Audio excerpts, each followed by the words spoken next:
میرے ساتھ آخری تک آخری والے بھی نعرہ لگائیں. نعرے تکبیر. نعرہ نہیں لگ رہا جیسا میں چاہ رہا ہوں. نعرے تکبیر. نعرے رسالت.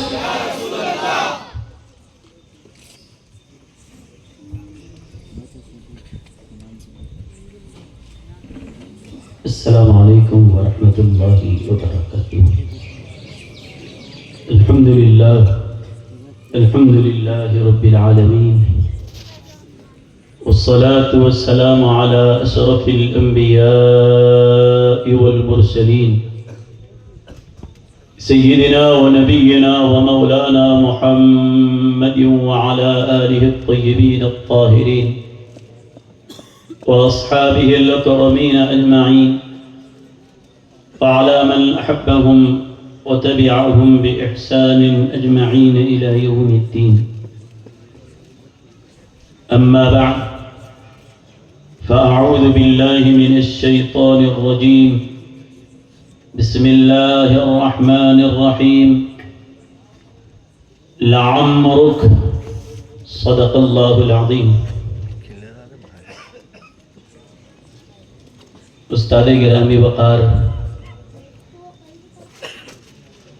معلم محتشم، ہستی محترم حضرت نجم المحدثین مولانا حافظ سید شاہ صغیر احمد نقشبندی مجددی قادری دامت برکاتہم العالیہ، شیخ الحدیث جامع نظامیہ، فاضل گرامی وقار حضرت علامہ مولانا مفتی عبدالحی نظامی صاحب دامت برکاتہم العالیہ، یہاں تشریف فرما. کوئی ایک عالم ہو تو نام لو، پورا اسٹیج علماء سے بھرا ہے. تمام مشائخ کرام، سادات اعظام، علماء ذوی الاحترام، مکرم حاضرین، معزز سامعین، پس پردہ سننے والی عزت مآب مائیں اور بہنیں، آئیے کچھ عرض و معروض سے پہلے 3 مرتبہ درود پاک کا نذرانہ پیش کریں. پڑھیں اللہم صلی علی سیدنا محمد وعلی آلہ وصحبہ افضل صلواتک وعدد معلوماتک وبارک وسلم. اللہم صلی علی سیدنا محمد وعلى آله وصحبه أفضل صلواتك وعدد معلوماتك وبارك وسلم. اللهم صل على سيدنا محمد وعلى آله وصحبه أفضل صلواتك وعدد معلوماتك وبارك وسلم.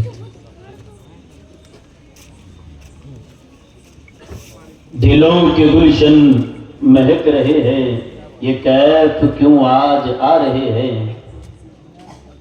دلوں کے گلشن مہک رہے ہیں، یہ کیف کیوں آج آ رہے ہیں. کچھ ایسا محسوس ہو رہا ہے، حضور تشریف لا رہے ہیں. کچھ ایسا محسوس ہو رہا ہے، حضور تشریف لا رہے ہیں. حبیب داور، شفیع محشر، غریب پرور، کرم کے خوگر. حبیب داور، شفیع محشر، غریب پرور، کرم کے خوگر. کسی کو در پر بلا رہے ہیں، کسی کے خوابوں میں آ رہے ہیں. کسی کو در پر بلا رہے ہیں، کسی کے خوابوں میں آ رہے ہیں. اللہم صلی علی سیدنا محمد وعلی آلہ وصحبہ افضل صلواتک وعدد معلوماتک وبارک وسلم. یہ میری بڑی خوش نصیبی ہے کہ اس مبارک شہر میں صرف آنا ہی میں اپنے لیے سعادت سمجھتا ہوں، لیکن آج یہاں کے انتظامیہ نے اور حضرت استاد محترم نے مجھے کچھ کہنے کا یہاں موقع دیا. یہ وہ سرزمین ہے جہاں سے ہماری روحانیت وابستہ ہے، جہاں سے ہماری طریقت جڑی ہوئی ہے. اور ہم نے جو کچھ پایا، جو کچھ حاصل کیا، یا تو وہ شیخ الاسلام امام انوار اللہ فاروقی علیہ الرحمت والرضوان کا صدقہ ہے، یا سیدی ابو الحسنات محدث دکن علیہ الرحمت والرضوان کا فضل ہے۔ سبحان اللہ۔ اگر کوئی عیب ہے، کمی ہے، تو وہ میرا اپنا ذاتی مسئلہ ہے، میری ذات کی وجہ سے ہوگا۔ اگر کچھ کمال ہے تو ان بزرگوں کا صدقہ ہمیں اپنے اساتذہ اور شیوخ کے ذریعے، اپنے شیخ محترم کے ذریعے ملا ہے۔ سبحان اللہ۔ میرے بزرگوں اور دوستوں، یہ انتہا تک جو مجمع بیٹھا ہوا ہے، میں آپ سے خواہش کرتا ہوں پوری توجہ کے ساتھ، آپ سن بھی رہے ہیں ماشاءاللہ، لیکن ایک علمی بات میں آپ حضرات کے سامنے رکھ رہا ہوں، اور میری پوری تقریر جو آپ کے سامنے رکھ رہا ہوں، یہ زبان اس گنہگار کی ہے، زبان اس خطا کار کی ہے، لیکن جو کچھ بول رہا ہوں یہ وہی ہے جو حضرت ابو الحسنات نے فرمایا۔ سبحان اللہ، یہ سبحان وہی کہہ اللہ۔ رہا ہوں جو حضرت محدث دکن نے سمجھایا، اور میں پورے دعوے کے ساتھ کہہ سکتا ہوں، اس یقین کے ساتھ کہہ سکتا ہوں کہ یہ اتنی باریک بحث ہے، اتنا دقیق مسئلہ ہے، پورے ہندوستان سے کسی کی تحریر لا کے مجھے بتا سکتے ہو تو بتاؤ کہ اتنے مشکل مسئلے کو اتنی آسانی سے چٹکیوں میں اگر کسی نے سمجھایا ہے تو وہ ذات حضرت محدث دکن علیہ الرحمت والرضوان۔ سبحان اللہ، سبحان اللہ، اللہ اکبر، یا رسول اللہ۔ اور یہ میں عقیدت میں نہیں کہہ رہا ہوں، یہ حقیقت میں کہہ رہا ہوں۔ آپ اگر کوئی اس سے آسان انداز میں کوئی سمجھا سکتا ہے تو مجھے لا کے بتاؤ، نہیں بتا سکتے۔ یہ تو اس لیے ہے کہ اتنے دقیق اور باریک چیزوں کو آسان انداز میں اس طرح سمجھا دینا، یہ تو وہی کر سکتا ہے جو مولا علی کا شہزادہ ہو، یہ وہی کر سکتا ہے جو فاطمۃ الزہرا کا دلارا ہو، یہ وہی کر سکتا ہے جو آل نبی ہو، یہ وہی کر سکتا ہے جو اولاد رسول ہو۔ سبحان اللہ۔ میرے بزرگوں اور دوستوں،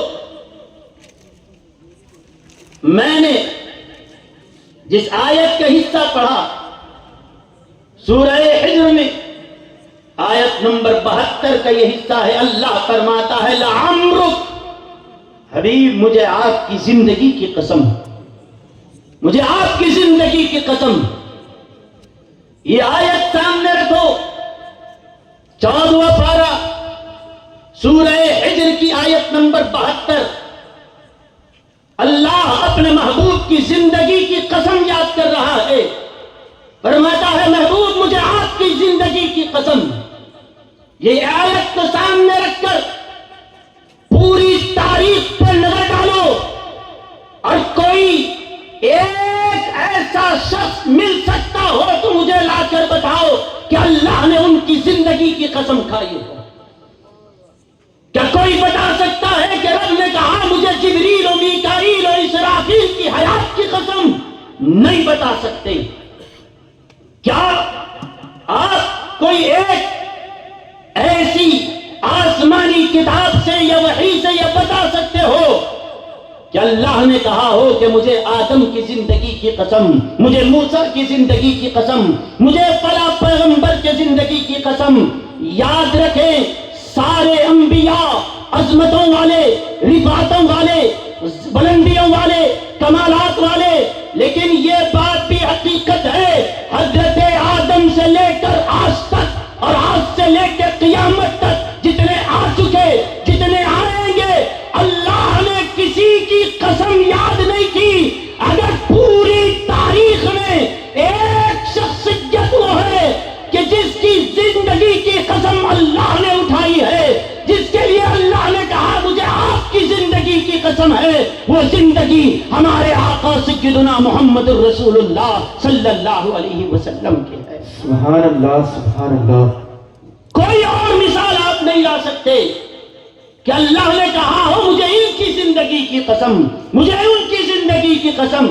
ہاں، ہر ایک کی زندگی پاکیزہ ہے، ہر ایک کی زندگی عظمتوں والی ہے، لیکن ایسی کسی کی زندگی لا کے بتا سکتے ہو تو بتاؤ کہ جس کی قسمیں اللہ یاد کر رہا ہو، نہ صرف زندگی کی بلکہ لعمرک ہی نہیں، لا اقسم بہذا البلد بھی فرمایا، لا اقسم بہذا البلد ہی نہیں، آگے فرمایا وقیل، فرمایا کہ محبوب نہ صرف آپ کی زندگی کی قسم، ذات ہی نہیں آپ کی بات کی بھی قسم کھاتے ہیں۔ صرف بات ہی نہیں، جس شہر میں تم ہو وہ مکے کی ہمیں قسم، تمہاری زبان سے نکلنے والے کلمات کی قسم، جس شہر میں تم نے قدم رکھ دیا اس مکے کی ہم قسم ذکر کرتے ہیں۔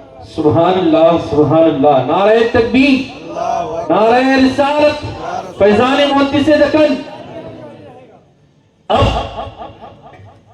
حضور علیہ السلام کی تنہا وہ زندگی ہے جس کی قدمیں اللہ یاد کر رہا ہے، اللہ نے جس کی قسمیں ذکر فرمائی۔ اب کچھ تو ہے آپ کی حیات طیبہ میں، کچھ تو وہ ہے کہ اللہ نے کسی پیغمبر کی قسم یاد نہیں کی ان کی زندگی کی ہے تو اپنے محبوب کی۔ وہ کیسے؟ وہ آپ کی حیات طیبہ کی جو خصوصیتیں ہیں، جو کمالات ہیں، آپ نے حضرت استاد محترم سے سنا، لیکن ایک بحث جو میں نے ابھی ذکر کیا جس کو حضرت محدث دکن نے سمجھایا، تھوڑا آپ توجہ سے سنیں، انشاءاللہ بات ذہنوں میں بیٹھ جائے گی، ذہنوں میں بیٹھ جاتی۔ اوروں کا قلم، میں کسی پہ تنقید نہیں کر رہا ہوں، اور لوگ ہیں بولتے ہیں، زبان سے کلمات نکلتے ہیں، کان سے ٹکراتے ہیں، محدث دکن بولتے ہیں، زبان سے بات نکلتی ہے، سیدھا دل پہ اثر کرتی ہے۔ سبحان اللہ، سبحان اللہ، سبحان اللہ، یا رسول اللہ۔ اب حضرت فرماتے ہیں کہ میاں دیکھو موت کس کو کہتے ہیں، موت کس کو کہتے ہیں؟ فرمایا کہ موت نام ہے ایک جگہ سے دوسری جگہ منتقل ہونے کا، ختم ہونے کا نام موت نہیں ہے۔ موت تو بس جگہ کی تبدیلی ہے، اس عالم سے اس عالم میں چلے گئے۔ اس کے بعد سمجھایا کہ دیکھو دراصل بات یہ ہے کہ اللہ تعالی نے جیسے ہمارا جسم بنایا، یہ جسم کس سے پیدا کیا گیا؟ بولیے، مٹی سے، یہ خاک سے بنا ہوا جسم ہے، یہ جسم عنصری، یہ جسم خاکی ہے۔ اللہ نے اس جسم کے اندر روح ڈالی تو ہم زندہ، روح نکل گئی ہم مردہ۔ اور فرماتے ہیں کہ جیسے یہ ہمارا جسم خاکی ہے، ہو بہو سیم ٹو سیم اللہ نے ایک اور جسم بنایا، وہ عالم مثال میں، وہ ہم بالکل ہم سے ہو بہو ہم شکل، اتنا میچ کرتا ہے کہ ہماری جیسی آواز ہے اس کی بھی ویسی ہی آواز، سیم ٹو سیم ہے۔ اب موت کس چیز کا نام ہے؟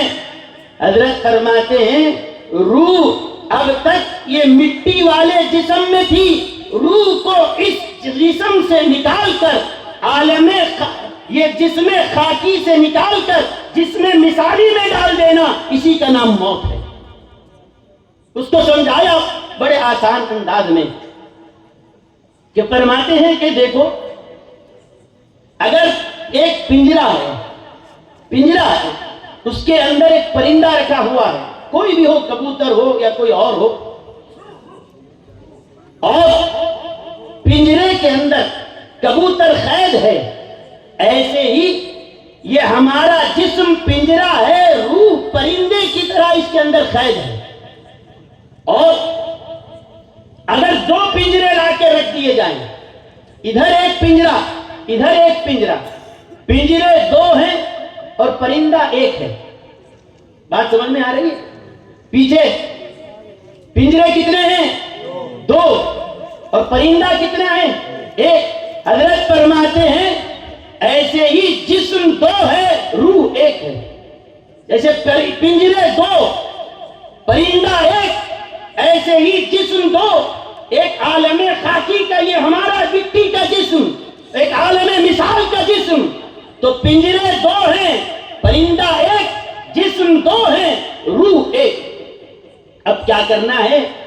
یہ پنجرے کے اندر، جیسے پنجرے کے اندر پرندہ قید ہے، جسم کے پنجرے کے اندر روح قید ہے، روح قید ہے. اب کرنا کیا ہے؟ پرندہ جو اس پنجرے میں ہے، اس پنجرے سے نکال کے اس پنجرے میں ڈالنا ہے.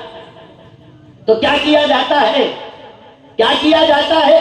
آسان طریقہ یہ ہے، 2 پنجروں کے منہوں کو ایک ساتھ ملا دیا جائے. دونوں کے دروازے جو ہیں، داخل ہونے کے جو منہ ہیں، 2 پنجروں کے منہ کو منہ لگا دو، دروازہ کھول دو. کیا ہوگا؟ آسانی سے پرندہ اس پنجرے سے نکل کے اس پنجرے میں آ جائے گا. کیا ہوا؟ اب تک اس پنجرے میں تھا، ملانے سے اس پنجرے میں آ گیا. فرماتے ہیں موت بھی اسی کا نام ہے. ہماری روح اس جسم خاکی کے پنجرے میں ہے. جب موت کا وقت آتا ہے تو فرشتہ آ کر جسم مثالی کے پنجرے کو اس پنجرے سے ملاتا ہے. پرندہ یہاں سے نکلا، اس پنجرے میں گیا، ہماری روح اس جسم کے نکل کر عالم مثالی کے جسم میں چلی جاتی. سبحان اللہ، سبحان سمجھ اللہ. گئے بات؟ کتنی آسانی سے سمجھایا کہ پنجرے 2 ہیں، پرندہ 1، ایسے ہی جسم 2 ہیں، روح 1.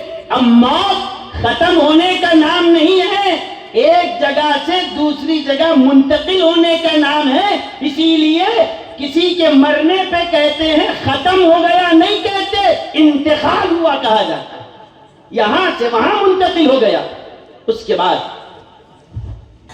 کوئی بھی شخص جب مر جاتا ہے، مرنے کے بعد فرشتہ اس کی روح اس جسم سے تو نکالا، جسم سے نکالنے کے بعد عالم بالا میں، عالم مثال میں ہو بہو اسی طرح کا ایک جسم، آواز بھی ایسے ہی، شکل بھی ایسے ہی، رنگ بھی ایسا، قد بھی ایسی، قامت بھی ایسی، بس اس کے اندر لے جا کے روح کو یہاں سے نکالنا، وہاں پہ ڈال دینا. آپ قرآن کریم میں پڑھتے ہیں نیک لوگوں کی روح ان الابرار لفی علیین، نیک لوگوں کی روح علیین میں رکھی جاتی ہے. وان الفجار لفی سجین، برے لوگوں کی روح سجین میں رکھی جاتی ہے. تو روحوں کے 2 مقامات، ایک علیین ہے جہاں اچھے لوگوں کی روح رہتی ہے، ایک سجین ہے جہاں بروں کی روح رہتی ہے. تو کہاں رکھتے ہیں؟ کیا لے گئے اور ایک بڑا کوئی خانہ ہے، کوئی ہال ہے، لے گئے ان کی روحوں کو وہاں ڈال دو، ان کے یہاں ڈال دو؟ کیا ایسے ہی لے جا کے چھوڑ دیا جاتا ہے، یا کسی سے باندھ کے روح کو رکھا جاتا ہے؟ حضرت فرماتے ہیں وہاں اس عالم میں ہماری طرح ایک جسم اور ہے، اس روح کو نکال کر جسم خاکی سے نکال کر جسم مثالی میں منتقل کر دیتے ہیں. اب وہاں چلی گئی روح اس جسم میں، اب تک یہاں تھی، اب وہاں چلی گئی. اس کے بعد ہوتا کیا ہے؟ حضرت فرماتے ہیں میاں دیکھو، لوگ یہ سمجھتے ہیں وہ چلے گئے، مر گئے، ختم ہو گیا. نہیں، آپ فرماتے ہیں دیکھو، اگر کوئی شخص، جیسے یہ جسم کا بدلنا لباس کے بدلنے کی طرح ہے، اگر مولانا عبدالحی صاحب جو آج شیروانی شملہ پہن کے بیٹھے ہیں، اگر یہ شیروانی نکال دیں، شملہ اتار کے ٹوپی پہن لیں، تو کیا یہ بدل جائیں گے؟ شخص وہی رہے گا. فرماتے ہیں لباس بدلنے سے شخص نہیں بدلتا. لباس بدلنے سے کیا عالم جاہل ہو جائے گا؟ کیا بادشاہ ہو تو فقیر ہو جائے گا؟ کہا نہیں، لباس بدلنے سے ذات نہیں بدلتی، ذات وہی رہتی ہے. فرمایا یاد رکھو، نبی نے صرف جسم بدلا ہے، اولیاء اللہ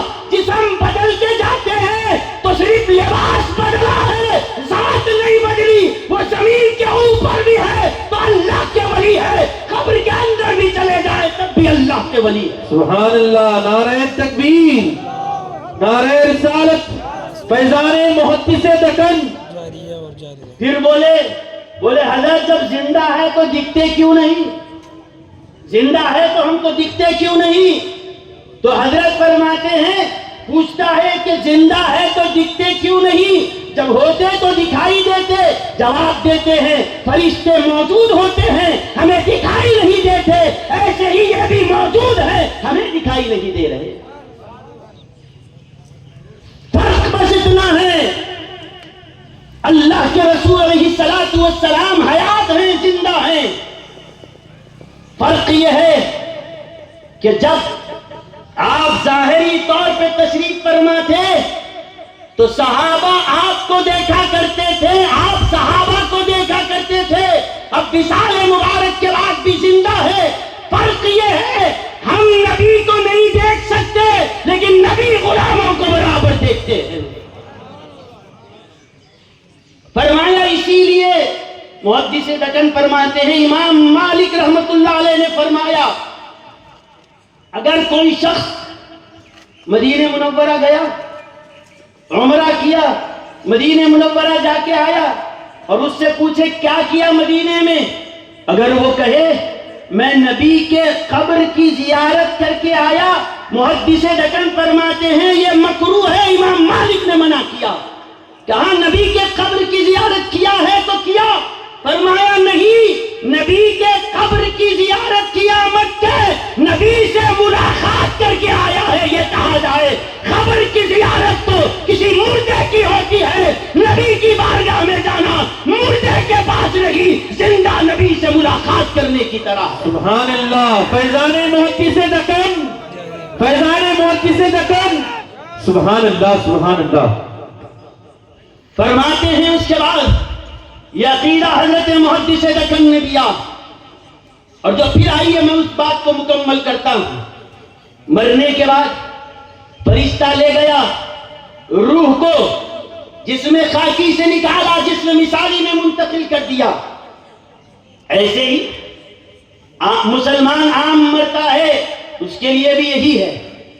کوئی اگر شہید شہادت پاتا ہے اس کے لیے بھی یہی ہے۔ تو پھر حضرت فرماتے ہیں ہماری بھی موت جب آتی ہے نا عام، تو ہماری روح نکال کے اس جسم سے نکالے اس جسم میں ڈالے، ٹھیک ہے۔ شہید بھی جب مرتا ہے اس کی روح بھی اس جسم سے نکالتے ہیں اس جسم میں ڈالتے ہیں۔ سوال یہ ہے ہمارے ساتھ بھی وہی معاملہ، شہید کے ساتھ بھی وہی معاملہ، پھر ہم مردہ کیوں، شہید زندہ کیوں؟ شہید کو کیا کہتے ہیں؟ بولیے، شہید زندہ ہے نا، پھر کیا شہید کے واسطے کوئی الگ چیز ہے؟ اور نہیں، اس کے لیے بھی یہی ہے کہ یہاں سے روح نکالو وہاں ڈالو، ہمارے لیے بھی یہی ہے کہ روح یہاں سے نکالو وہاں ڈالو۔ جب روح وہاں ڈالی جاتی ہے تو ہم بھی زندہ، شہید بھی زندہ، تو دونوں میں فرق کیا ہے؟ حضرت فرماتے ہیں دونوں میں فرق کیا ہے؟ یہاں تو نکال لے روح، جسم مردہ ہے، نہ ہاتھ ہلا سکتا ہے، نہ بول سکتا ہے، نہ سننے کے قابل، بس پڑا ہے چارپائی پہ، لوگ رشتہ داروں نے اس کو نہلایا، کفن پہنایا، نماز پڑھائی، لے جا کر قبر میں دفن کر دیا، اور جیسے ہی قبر میں اتارے، یہاں قبر میں جسم کو رکھا گیا، وہاں روح کو جسم مثالی میں رکھا جاتا ہے۔ یہاں قبر میں جسم رکھا، وہاں روح جسم مثالی میں ڈالی گئی، اور روح رہتی ہے اس جسم میں، تعلق اس جسم سے قبر کے جسم میں براہ راست کر دیا جاتا ہے۔ اب روح اس جسم میں رہتی ہے، حیات دونوں جسموں میں، وہ بھی زندہ، یہ قبر والا بھی زندہ۔ سبحان اللہ، اگر سبحان اللہ۔ قبر والا زندہ ہی نہیں ہوتا پھر تو سوال کس سے ہوگا؟ سوال کس سے ہوگا؟ سوال کسی مردے سے، تو مردہ تو جواب نہیں دے گا۔ مطلب یہ ہے روح ایک ہے، وہاں ڈالی گئی، اور براہ راست اس کا کنیکشن یہاں لگا دیا جاتا ہے، اس کے بعد روح رہتی اس میں ہے، حیات دونوں میں آتی ہے۔ پھر حضرت فرماتے ہیں یہ بھی بات یاد رکھیے، آپ بولیں گے یہ عجیب بات سنا رہے ہیں آپ، کہ جس روح اس میں ڈالے تو زندہ انہیں رہنا یا خبر والا زندہ ہونا؟ جی انہیں زندہ ہونا نا یا انہیں خبر والا زندہ ہونا؟ خبر والا کیسے زندہ ہوتا جب روح اس میں ڈالے؟ تو یہ کیسے زندہ؟ سنیے، اس کی مثال ایسی ہے کہ اگر یہ جو لائٹ سامنے لگی ہوئی ہے نا، سامنے یہ لائٹ روشنی کدھر پڑ رہی ہے؟ اسٹیج کی طرف، جی آ رہی ہے نا؟ اچھا یہ لائٹ وہ پیچھے جو لوگ بیٹھے ہوئے ہیں ان پہ کیوں نہیں پڑنی؟ بولیے، کہ بولے اس کا ڈائریکشن ادھر ہے، فیس ادھر ہے، لائٹ ادھر مارے گی، پیچھے کی طرف جائے گی؟ بولیے نہیں جائے گی۔ لیکن ممکن آپ بولے گا ممکن ہے کہ یہ جو لائٹ کا فیس ادھر ہے، روشنی ادھر آ رہی ہے، اگر یہاں اسٹیج کی طرف آنے کے بجائے ادھر پیچھے پڑ جائے، کیا یہ ممکن ہے؟ جی بولیے ممکن ہے؟ ہاں ممکن ہے، ممکن ہے۔ کیسے ممکن ہے؟ یہ اسٹیج کی طرف لائٹ آ رہی ہے، رخ ادھر ہے، چمک ادھر آ رہی ہے، پیچھے کی طرف نہیں جاتی۔ لیکن اگر یہاں پر ایک بڑا آئینہ لگا دیا جائے، اگر آئینہ لگا دیا جائے تو کیا ہوگا؟ لائٹ ادھر مارے گی، ریفلیکشن آپ پہ پڑے گا، ہوگا کہ نہیں ہوگا؟ ایسے ہی لائٹ ایک ہے، روشنی ادھر بھی ہوگی ادھر بھی ہوگی۔ ہمارے پاس سلسلہ نقشبندیہ میں یہی سکھایا جاتا ہے کہ تصور شیخ کرو، شیخ کی صحبت میں رہو۔ شیخ کا دل آئینے کی طرح ہوتا ہے، نبی کا فیض شیخ کے آئینے میں پڑتا ہے اور اس کا اثر مرید کے دل پہ پڑنے لگا۔ سبحان اللہ، سبحان اللہ، نعرہ تکبیر، نعرہ رسالت، فیضان محدث دکن، فیضان محدث دکن، سبحان اللہ، سبحان اللہ۔ لائٹ ایک ہے تو روشنی ایک جگہ ہی آتی ہے، لیکن آئینہ رکھ دو، چمک یہاں بھی ہوگی، چمک وہاں بھی ہوگی۔ جب ایک لائٹ سے دو جگہ روشنی پھیل سکتی ہے تو ایک روح سے اللہ دونوں جسموں میں جان بھی ڈال سکتا ہے۔ تو سمجھ گئے نا؟ تو روح وہاں ہے، کنیکشن اس کا اس خبر کے جسم سے ہے۔ تو پھر ایسے بولیں گے تو خبر میں عام مسلمان بھی زندہ، شہید بھی زندہ، دونوں میں فرق کیا ہے؟ تو حضرت فرماتے ہیں دونوں میں فرق یہ ہے، عام لوگ جب انتقال کر جائیں ان کے مرتے ہی عمل کا سلسلہ ختم۔ کیا مرنے کے بعد بھی نماز پڑھ سکتے آپ؟ عام لوگ کیا روزہ رکھنا ہے مرنے کے بعد قبر میں؟ حج کرنا ہے؟ زکوٰۃ دینا ہے؟ کہا نہیں۔ اچھا اگر عمل ختم تو نیکیاں ترقی ہوگی؟ جب تک عمل سے چل رہا ہے نیکیوں کا میٹر بھی چل رہا ہے۔ آپ سبحان اللہ بولے آپ کو نیکی ملی، آپ نماز پڑھے آپ کو نیکی ملی، آپ درود پڑھے آپ کو نیکی ملی۔ لیکن جب سانس ختم تو عمل ختم، عمل ختم نیکی بھی ختم، ترقی بھی رک گئی۔ ترقی روح کی رک جاتی ہے۔ عمل ختم ہو جائے، سانس ختم تو زندگی ختم، زندگی ختم تو عمل ختم، عمل ختم تو روح کی ترقی بھی ختم۔ یہ عام لوگوں کے لیے ہے، لیکن وہ شخص جو اپنے جان کا نذرانہ اللہ کے دین کے لیے پیش کرتا ہے، خدا کے لیے اپنی گردن کو کٹا لیتا ہے، وہ مر بھی جاتا ہے تو اللہ اس کا عمل رکنے کے باوجود شہید کی روح کو روزانہ ترقی عطا فرماتا ہے۔ سبحان اللہ، سبحان اللہ۔ اور ہم مر جائیں تو مرنے کے بعد اب زندہ جب تک ہے تو کھانا بھی ہے، پینا بھی ہے، سب چیزیں ہیں۔ مرنے کے بعد ہماری غذا ختم، لیکن شہید وہ ہے اللہ اس کی زندگی میں روح کو ترقی بھی دیتا رہتا ہے، عمل میں ترقی بھی ہوتی جاتی ہے اور اللہ اس کو رزق بھی دیتا ہے۔ اور حضور فرماتے ہیں شہید کو اللہ ایک سبز رنگ کا، ہرے رنگ کا پرندہ ان کو دیتا ہے اور اس پرندے میں بیٹھ کر شہید جہاں چاہتا ہے سیر کرتا ہے۔ جیسے ہم ہوائی جہاز میں بیٹھ کے سیر کرتے ہیں، شہید اسی پرندے پہ بیٹھ کے جہاں چاہتا ہے سیر کرتا ہے۔ ہم سیر نہیں کر سکتے، وہ سیر کر رہا ہے اس لیے شہید زندہ ہے. ہم کھانا نہیں کھاتے، شہید مر کے بھی رزق پاتا ہے اس لیے وہ زندہ ہے. ہماری روح ترقی نہیں کرتی، شہید کی روح ترقی کرتی ہے اس لیے وہ زندہ ہے. اب بات آئیے اب اصل عنوان پر. عام مسلمان مرنے کے بعد بولیے روح کہاں ڈالی گئی اس کی؟ جی جس میں خاکی سے نکال کر جس میں مثالی میں ڈال دیے. اچھا شہید کی روح جس میں خاکی سے نکالے، جس میں مثالی میں ڈال دیے. فرشتے کا کام بس اتنا ہی ہے، آیا روح نکالا، اس پنجرے سے نکالا اس پنجرے میں ڈالا، اتنی اس کی ڈیوٹی. اب اللہ کے حبیب سیدنا محمد الرسول اللہ صلی اللہ علیہ وسلم کا بھی اخیر وقت آیا.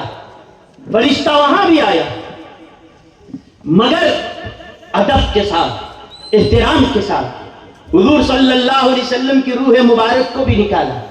موت سب کو آنی ہے.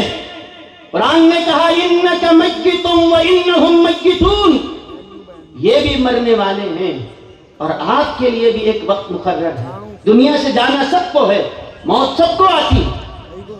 اس قاعدے کے تحت حضور صلی اللہ علیہ وسلم کی روح مبارک بھی نکالی گئی. اب فرشتہ روح تو نکال لیا، روح تو نکالا، لیکن طریقہ کیا ہے؟ طریقہ کیا ہے؟ روح کو نکال کر اس جسم سے نکالے اور اس جسم میں ڈالے، یہی قاعدہ ہے. اب روح مبارک کو فرشتہ لے گیا، کہاں لے جائے؟ اس کی ڈیوٹی ہے عالم مثال میں جائے، اور عالم مثال میں جا کے ڈھونڈ رہا ہے کہ سب کی روح نکالی جاتی ہے اور عالم جسم مثالی میں ڈالی جاتی ہے. اب اللہ کے محبوب کی روح لائی گئی، عالم مثال میں تلاش کر رہا ہے حضور کا جسم مثالی کہاں ہے، کہاں ہے جسم مثالی جس میں یہ روح ڈالی جائے، جس میں اس روح کو رکھا جائے. پورا جسم مثالی کو چھان دیا لیکن حضور کا جسم مثالی نظر نہ آیا. یہاں دیکھا وہاں دیکھا نظر نہیں آیا. فرشتوں نے اللہ کے دربار میں عرض کی پروردگار تیرے بندوں کی روحوں کو ہم نکالتے ہیں، جس میں خاکی سے نکال کر جس میں مثالی میں ڈالتے ہیں، وہاں سے لایا یہاں ڈالا، یہی ہماری ڈیوٹی ہے. آج تیرے حبیب کی روح لائے ہیں، عالم مثال میں ہم نے ڈھونڈ لیا تیرے مصطفیٰ کا مثالی جسم نظر نہیں آتا. روح کو کہاں رکھے، کدھر رکھے؟ کوئی جسم مثالی نہیں ہے. اللہ تعالیٰ نے فرمایا اے فرشتوں کہاں ڈھونڈا تم نے؟ کہاں؟ اللہ عالم مثال میں ڈھونڈا. جواب آیا ایک عالم مثال ہی نہیں، 18,000 عالموں میں ہم نے مصطفیٰ کا مثل پیدا ہی نہیں کیا ہے. سبحان اللہ سبحان اللہ. کوئی مثل ہے ہی نہیں. تو پھر فرشتے کہنے لگے جب نبی کا جسم مثالی نہیں ہے تو روح کو رکھے تو کہاں رکھے؟ کیا عرش پر رکھے؟ کیا عرش پر رکھے؟ ملائے اعلیٰ میں رکھے یا کس عالم میں رکھا جائے؟ کون اس روح کو سنبھالے گا؟ اللہ نے فرمایا اے فرشتوں بتاؤ کس میں اتنی طاقت ہے کہ میرے حبیب کے جسم روح اقدس کو سنبھال سکے؟ کس میں ہمت ہے؟ سنو، نہ پہاڑ اس کو اٹھا سکتے ہیں، نہ سمندر اس کو اٹھا سکتے ہیں، نہ درختوں میں یہ تاب ہے، نہ آسمانوں میں یہ ہمت ہے. کہاں مولا کوئی نہیں اٹھا سکتا تو کس میں تاب ہے کہ اس روح کو سنبھال سکے؟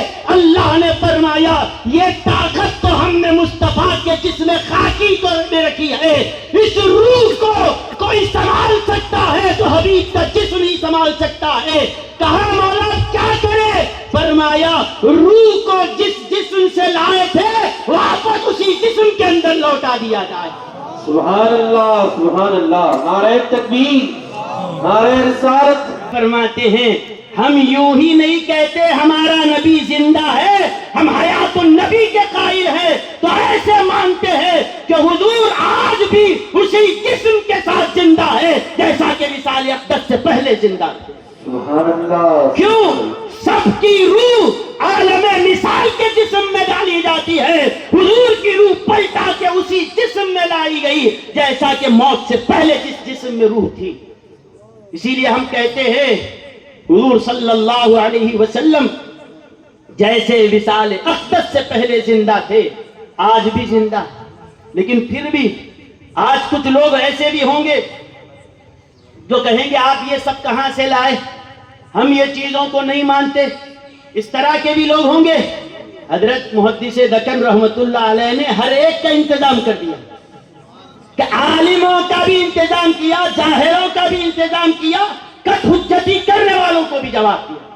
لیکن اس سلیس انداز میں، اس سنجیدگی کے ساتھ حضرت فرماتے ہیں ٹھیک ہے، اگر کوئی یہ کہتا ہے کہ نبی زندہ نہیں ہے، جی نبی زندہ نہیں ہے، اگر کوئی یہ کہتا ہے تو ہم پوچھتے ہیں کہ دیکھیے جب کسی شخص کا انتقال ہو جائے، کوئی نوجوان آدمی مر گیا، شادی شدہ تھا، 1 سال 2 سال ہوئے تھے کہ شوہر کا انتقال ہو گیا، اب اس کی بیوی ہے، کیا کریں گے؟ یہ بڑے بزرگ لوگ کیا کریں گے؟ بھائی ابھی شادی ہوئی تھی، بچی خوشیاں دیکھی ہی نہیں، شوہر مرنے کے بعد کیا کریں گے؟ دیکھیں گے کوئی مناسب رشتہ ہو تو اس بیوہ کی عدت گزرنے کے بعد دوسرا نکاح کریں گے کہ نہیں کریں گے؟ کر سکتے ہیں. جائز ہے کہ اگر شوہر مر جائے اور مناسب سمجھے تو کیا کیا جاتا؟ بوڑھی عورت ہو گئی تو ویسا نہیں کرتے، اگر بچی جوان ہے تو کیا کرتے ہیں؟ بھئی اس کے شوہر کا انتقال ہو گیا، اب عدت گزر جائے، عدت گزرنے کے بعد اس کا نکاح دوسرے سے کر سکتے ہیں یا نہیں کر سکتے؟ بولیے. کر سکتے ہیں. حضرت محدث دکن نے فرمایا لیکن اگر شوہر زندہ ہو تو، بھئی شوہر مر گیا تو اس کی بیوہ کا نکاح دوسرے سے کرا دو، شوہر زندہ ہے تو بھئی کس کی بھی بیوی کو پکڑ کے دوسروں سے نکاح کر سکتے ہیں. کیوں؟ اس لیے کہ مرنے کے بعد، شوہر کے مرنے کے بعد بیوہ کا نکاح دوسرے سے ہو سکتا ہے، لیکن زندہ شوہر کی بیوی، اس کا نکاح جب تک شوہر زندہ ہے دوسرے سے نہیں ہو سکتا. آپ فرماتے ہیں دیکھو قرآن پڑھو، اللہ فرماتا ہے وَلَا أَن تَنْكِحُوا أَزْوَاجَهُ مِن بَعْدِهِ أَبَدًا. حضور دنیا سے تشریف لے گئے، اللہ نے فرمایا لوگوں یاد رکھو نبی دنیا سے تشریف تو لے گئے ہیں لیکن تم پر حرام ہے کہ تم نبی کے بعد ان کی بیویوں سے نکاح نہیں کر سکتے. کیوں نہیں کر سکتے؟ بھئی حضور دنیا سے تشریف لے جانے کے بعد کیا حضرت عائشہ نے کسی سے نکاح کیا؟ کیا اور جو امہات المومنین تھے انہوں نے نکاح کیا؟ کیوں نہیں کیا؟ کیونکہ اللہ نے منع فرمایا نہیں کر سکتے. بھئی شوہر دنیا سے چلا جائے، عدت گزرنے کے بعد تو نکاح کرنے کی اجازت ہے. محدث دکن فرماتے ہیں اور لوگ ہیں موت کی وجہ سے رشتہ ختم ہو گیا، نبی آج بھی زندہ ہے، اسی لیے ازواج مطہرات سے کوئی نکاح نہیں کر سکتا. وہ کسی مردہ کی بیوہ نہیں ہے، وہ زندہ شوہر کی بیویاں ہیں. سبحان اللہ، سبحان اللہ. پھر اس کے بعد اچھا ٹھیک ہے، یہ تو بات ہر چھوٹے بچے کو سمجھ میں آتی ہے. اگر آدمی مر گیا، مرنے کے بعد اس کی جائیداد، زمین جائیداد، پراپرٹی کیا کرتے؟ بولیے. اولاد میں تقسیم کر دیتے، بیٹے کو اتنا، بیوی کو اتنا، شوہر کو اور بیٹی کو اتنا، سب کو بانٹ دیے، یہ سب تقسیم ہو جاتا ہے. تو کیوں؟ اچھا آدمی زندہ ہے اس کی زندگی میں لے کے بانٹ دیتے. بولیے. میراث زندگی میں تقسیم ہوتی ہے یا موت کے بعد؟ موت کے بعد. یہ سب مانتے ہیں، ہر مکتب فکر والا، ہر جماعت والا، ہر فرقے والا جب یہ مانتا ہے زندہ کی میراث نہیں بچتی، مردہ کی میراث بچتی ہے. حضرت محدث دکن نے فرمایا حضور علیہ السلام دنیا سے تشریف لے گئے، بتاؤ نبی کی میراث کیوں نہیں بانٹی گئی؟ حضور نے جو کچھ چھوڑا تھا کیا وہ بٹا خاندان والوں میں؟ بانٹا گیا اولاد میں؟ دیا گیا اہل بیت کو؟ کہا نہیں بانٹا گیا. کیوں نہیں بانٹا گیا؟ تم کیا جواب دو گے؟ حضرت ابو الحسنات جواب دیتے ہیں مردہ کی میراث بٹتی ہے، نبی زندہ ہے اسی لیے ان کی میراث بھی نہیں بانٹی. سبحان اللہ. فیضان محدث دکن. اس کے بعد اور ایک چیز یہ ہے بھئی مرنے کے بعد کوئی بھی مر جائے، مرنے کے بعد کیا کرتے ہیں؟ کفن دفن کر کے نماز مسجد کو لے جا کر اس کے بعد کیا کرتے ہیں؟ نماز جنازہ ہوتی ہے، کھلے صحن میں نماز پڑھاتے ہیں، ہوتا ہے یا نہیں؟ نماز جنازہ پڑھائی جاتی ہے نہیں؟ اب بتاؤ، پوری تاریخ پڑھ لو، کیا مجھے کوئی بتا سکتا ہے کہ حضور صلی اللہ علیہ وسلم کی نماز جنازہ پڑھی گئی؟ بولیے، اگر پڑھی گئی ہے، کوئی بولتا ہے ہاں پڑھے، ہم بولیں گے کون پڑھائے؟ کیا حضرت علی نے پڑھایا یا حضرت ابوبکر نے پڑھایا؟ کس نے پڑھایا؟ بھئی نام تب آئے گا جب جنازہ پڑھا گیا ہو۔ جنازہ بھی نہیں پڑھا گیا، میراث بھی نہیں بٹ رہی ہے، ان کی بیویوں سے کوئی نکاح بھی نہیں کر سکتا، یہ خود اس بات کی دلیل ہے کہ نبی مردہ نہیں، نبی آج بھی اپنی قبر اطہر میں زندہ ہے۔ سبحان اللہ، سبحان اللہ۔ نبی آج بھی اپنے قبر اطہر میں زندہ ہیں۔ تو میرے بزرگوں اور دوستوں، اس سے کہا کہ 11 بجے تک کا وقت ہے انشاءاللہ، اور 10 منٹ باقی ہے، اور 10 منٹ کے اندر ساری گفتگو تمام کر لی جائے۔ تو یہ ہے حضرت محدث دکن رحمت اللہ علیہ نے اتنی باری موت، حیات، روحوں کا آنا، کیسی زندگی، کس کی حیات کیسی ہوتی ہے، عالم برزخ کی یہ ساری چیزیں حضرت محدث دکن رحمت اللہ علیہ نے اس انداز سے سمجھا کر اہل سنت والجماعت کے عقائد کو ثابت کیا اور سمجھایا کہ ہم اللہ کے حبیب صلی اللہ علیہ وسلم کو حیات مانتے ہیں، اور ایسے حیات مانتے ہیں، ایسے حیات مانتے ہیں جیسے وہ کل بھی زندہ تھے، آج بھی زندہ ہیں، آج بھی زندہ ہیں۔ بس اتنی بات سمجھنے کے لیے کافی ہے، نبی کی ایک ایک ادا کو، ایک ایک سنت کو اللہ نے آج باقی رکھا۔ محدثین کے ذریعے نبی کی ادائیں محفوظ ہے، محدثین کے ذریعے نبی کی سنتیں محفوظ ہے۔ تو ہم سمجھ گئے اللہ جس نبی کی ادائیں کو مرنے نہیں دیا ہے، اس نبی کی ذات کو کیسے ختم ہونے دے گا؟ ایک سنت رسول بھی اب تک نہ مٹ سکی، کیسی وفات یہ تو مسلسل حیات ہے، کیسی وفات یہ تو مسلسل حیات ہے۔ وآخر دعوانا الحمد للہ رب العالمین۔